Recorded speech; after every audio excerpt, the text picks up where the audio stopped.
après la défaite de Sedan, le 1er septembre 1870, Napoléon III est fait prisonnier par l'armée prussienne.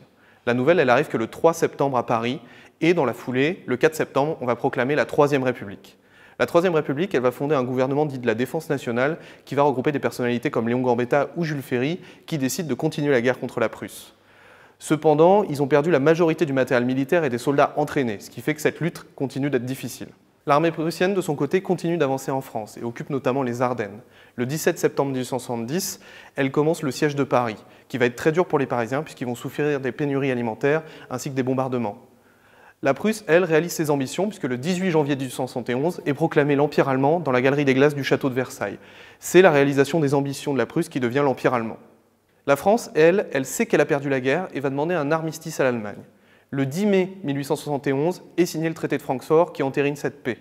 La France, elle y perd l'Alsace-Moselle, ainsi qu'elle va devoir payer de lourdes réparations à l'Allemagne. C'est l'humiliation pour la France, cette défaite, puisqu'elle perd ses deux provinces, et dans la foulée de la fin de la guerre, va se créer un imaginaire de revanche face à l'Allemagne. On va notamment créer un souvenir de ces provinces perdues. On va mettre en exergue l'armée, qui est vue comme héroïque face à Napoléon III, qui a conduit à la défaite. Et tous ces éléments vont créer un antagonisme franco-allemand qui va perdurer jusqu'au début de la Première Guerre mondiale.